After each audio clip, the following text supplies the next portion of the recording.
Moore's law is not dead. For as long as I can remember, the argument has been that Moore's law, i.e. doubling in CPU processing power every couple of years or so, was always just about to end due to the inability to shrink the CPU dies further, and thus an end to exponential increase in processing power that is usually measured in CPU transistor count. I did not agree with this 5 years ago when I first started writing about the exponential AI megatrend, where today it has not turned out to be true on either the transistor count or the compute power basis, which is what people should actually be focused upon. After all, that is what one actually utilises, compute power. It just illustrates how worthless most of that which is written in the mainstream press tends to be. So no, Moore's law was not dead 5 years ago, and nor is it about to die anytime soon.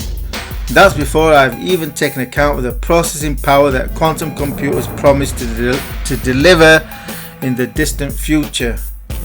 For instance, today I can buy a high-end desktop processor with 40 billion transistors on it, with the processing power roughly equivalent to a mid-1990s supercomputer, all in one CPU package, as innovation continues to extend compute power into multi-core processors, where once upon a time dual-core processors were the innovation that answered the roadblock of increasing clock speeds when they reached the gigahertz frequencies, where top-end processors for the past decade have found it difficult to sustain 5 GHz on CPU cores due to overheating issues.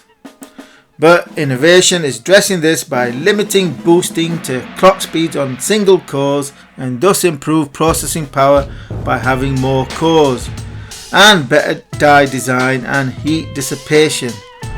And of course, smaller scale logic gates architecture, as 22 nanometer gave way to 14 nanometer, that is giving way to 7 nanometer for AMD processors at least. Well, Intel's finding it difficult to move from 4 nanometer to 10 nanometer. And likely next year we will see 5 nanometer desktop processors. So we are not done with silicon just yet, as we will have 4 nanometer, then 3 nanometer, and eventually 1 nanometer logic gate architecture to look forward to, which means cramming many times more transistors onto CPU dies for many years.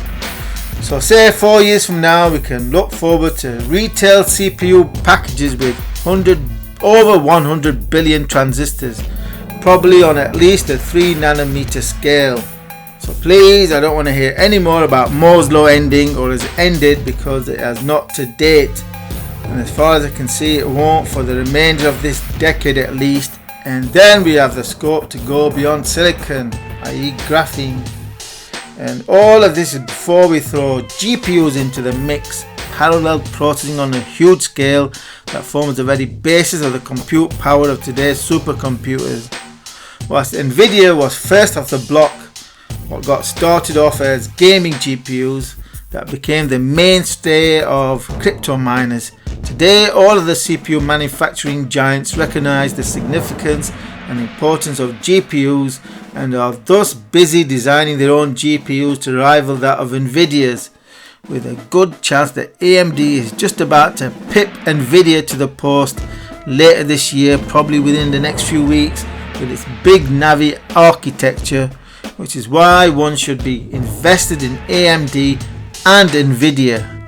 Compute power is driving the AI megatrend, as it allows for the time-consuming nature of machine learning to take place, one of neural nets continuously adjusting weights to inputs to output ever more accurate models and predictions of the real world, so that common applications such as self-driving cars increasingly become manifest on our roads over the coming years. This AI trend is exponential, and on its own would be enough to keep me invested in AI stocks, but it merely marks the beginning of what is to come.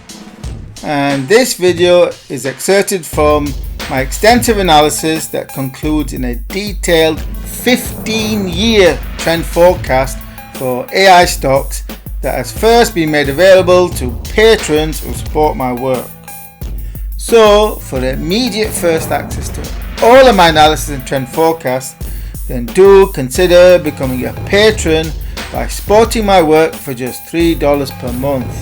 And do remember to subscribe to this YouTube channel for the next video in this series, though it's unlikely that all of my extensive analysis will be converted into videos, which is another reason to become a patron by supporting my work for just $3 per month.